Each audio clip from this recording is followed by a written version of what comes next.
A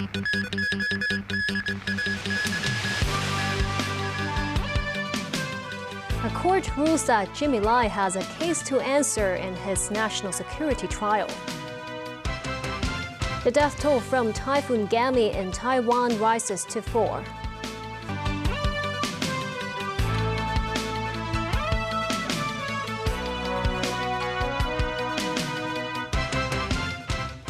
Good evening, and thank you for joining us. The court ruled today that NYX Digital founder Jimmy Lai has a case to answer in his national security trial. The trial has been adjourned until November. Lai's lawyer said the former media tycoon would take the stand in court. Day 92 of Jimmy Lai's national security trial. At the West Kowloon Law Courts, the prosecution completed presenting its evidence and summoning its witnesses. On Wednesday, both sides gave halftime submissions on whether there's a case to answer with enough evidence. Their arguments are on whether Lai held the intent to seek foreign sanctions against Hong Kong after the national security law came into force. After deliberations, the 3 designated national security judges ruled Lai has a case to answer over 3 charges. They include 1 count of conspiracy to print and publish seditious materials and 2 counts of conspiracy to collude with foreign forces. Defense lawyer senior counsel Robert Pang said Jimmy Lai decided to take the stand to give testimony and undergo cross-examination. An expert witness to clarify technicalities of messaging app Signal will be summoned as well. It is expected that the defense witnesses will take about 4 weeks to testify.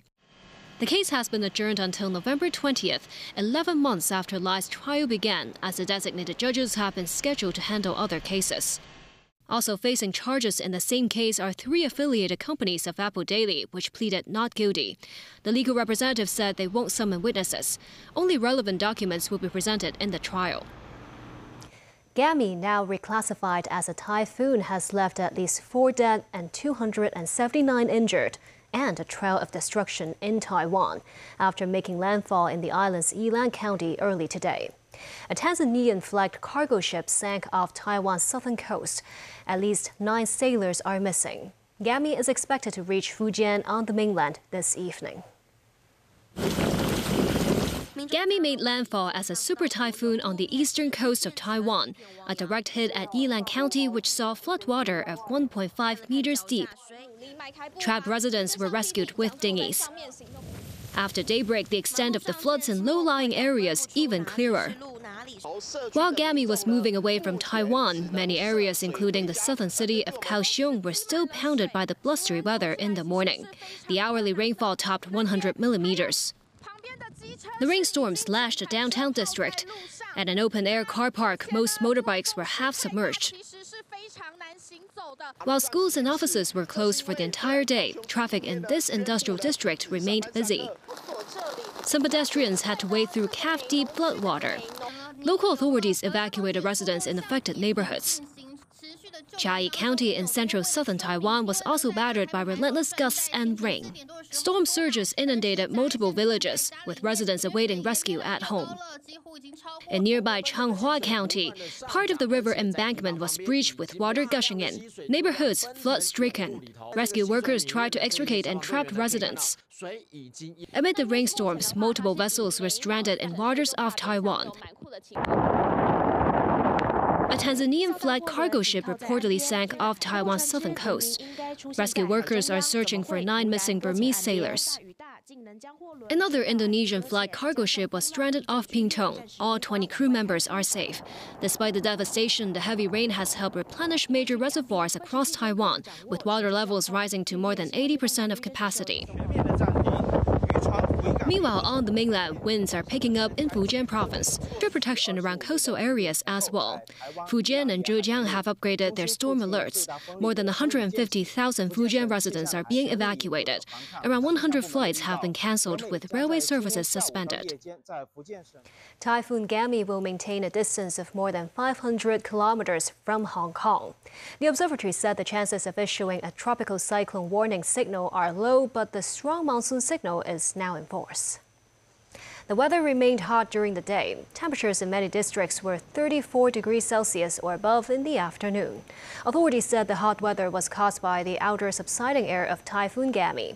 The observatory said they are unlikely to issue the tropical cyclone warning signal unless Gami adopts a more westerly track after making landfall in Fujian. U.S. President Joe Biden spoke publicly for the first time since telling the world on Sunday that he would not seek re-election. He made an impassioned plea to Americans to save democracy. Nasri Karim has more. Behind the resolute desk at the Oval Office, he talked about love of country.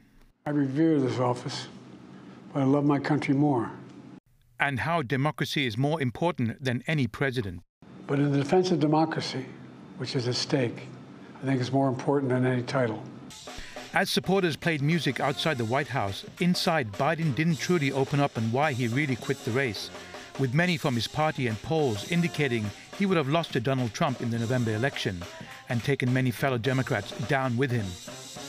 You know, in recent weeks, it's become clear to me that I need to unite my party in this critical endeavor.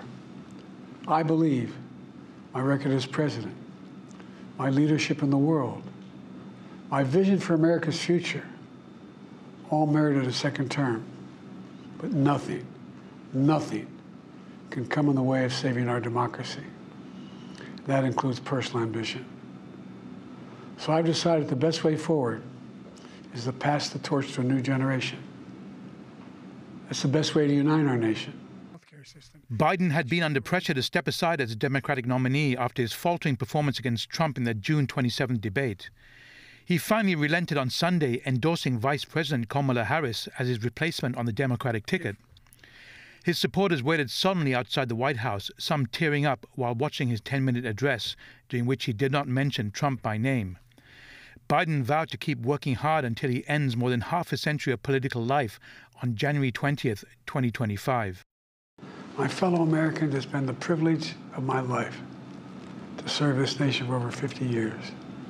Nowhere else on earth could a kid with a stutter, from modest beginnings in Scranton, Pennsylvania, and Claremont, Delaware, one day sit behind the resolute desk in the Oval Office as President of the United States. But here I am. That's what's so special about America. The great thing about America is here, kings and dictators do not rule, the people do. History is in your hands. The power is in your hands. The idea of America lies in your hands. Nasri Karim, TVB News. And still ahead, details of Boeing's plea deal in relation to plane crashes. A fatal industrial accident in Liking. And umbilical cord blood from Guangdong for transplant at the Children's Hospital.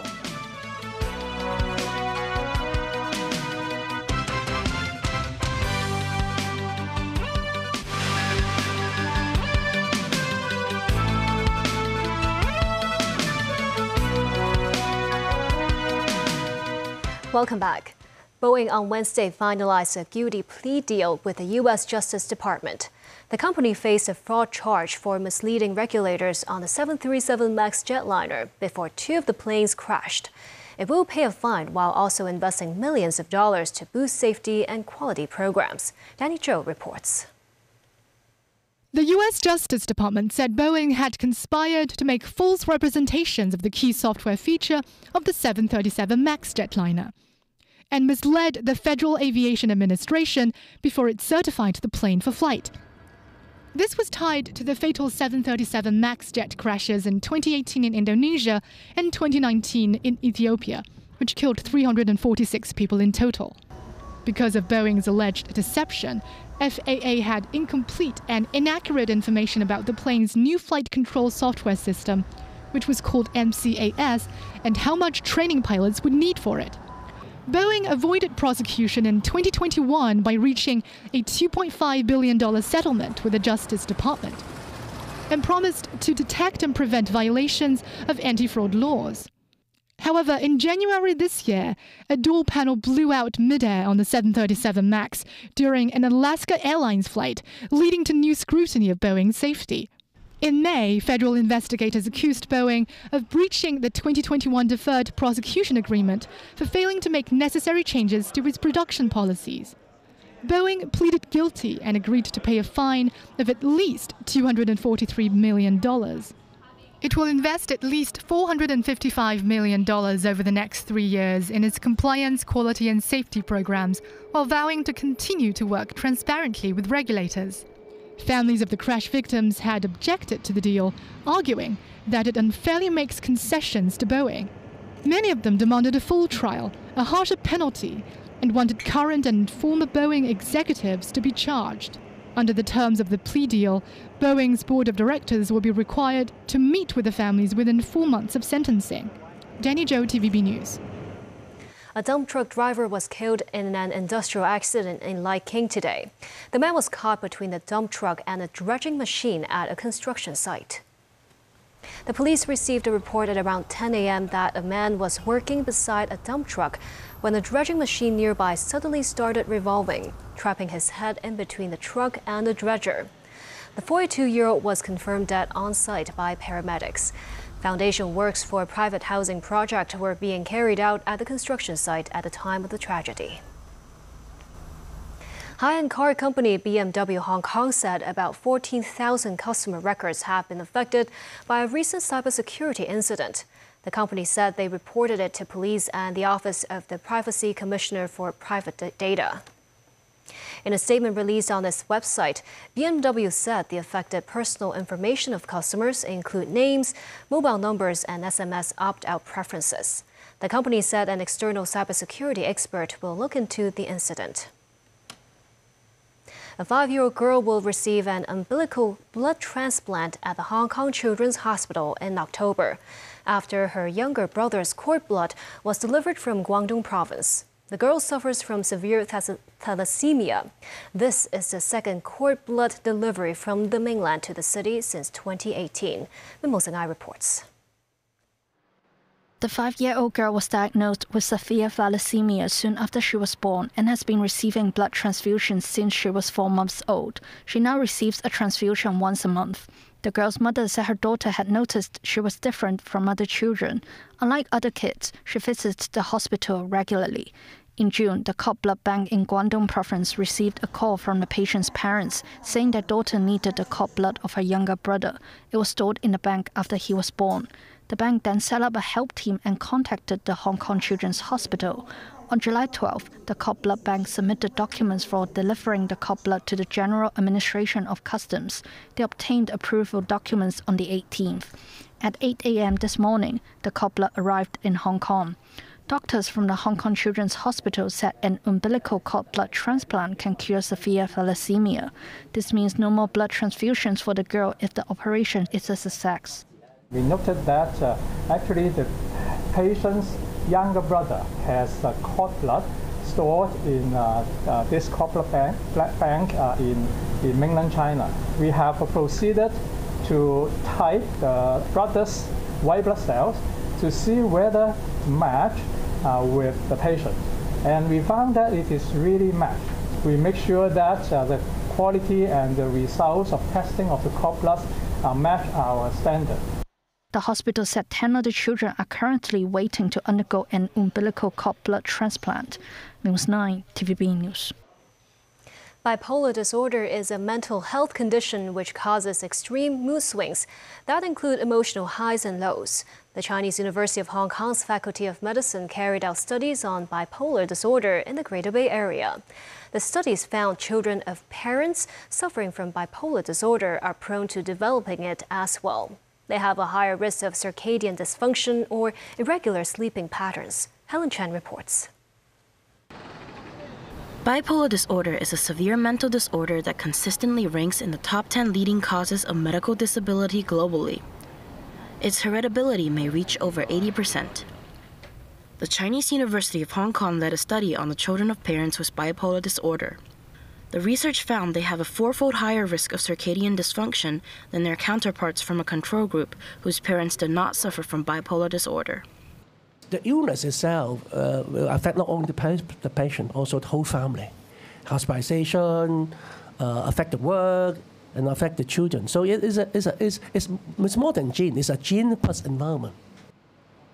Studies showed the children of bipolar disorder patients had significantly lower melatonin levels at night than the kids from the control group. The lack of this sleep-regulating hormone may result in disrupted circadian rhythms. The study was carried out in collaboration with 10 hospitals in the Greater Bay Area and involved 191 children of bipolar patients, aged between 6 and 21, serving as case studies. According to the previous study, we found that the children in Hong Kong sleep less and sleep later than the children in mainland China. Professor Wing said early non-pharmacological interventions, such as maintaining a regular sleep-wake routine and avoiding electronic devices before bedtime, holds promise for reducing the risk of serious mood disorders. Helen Chen, TVB News. And that's the news. Thank you for watching.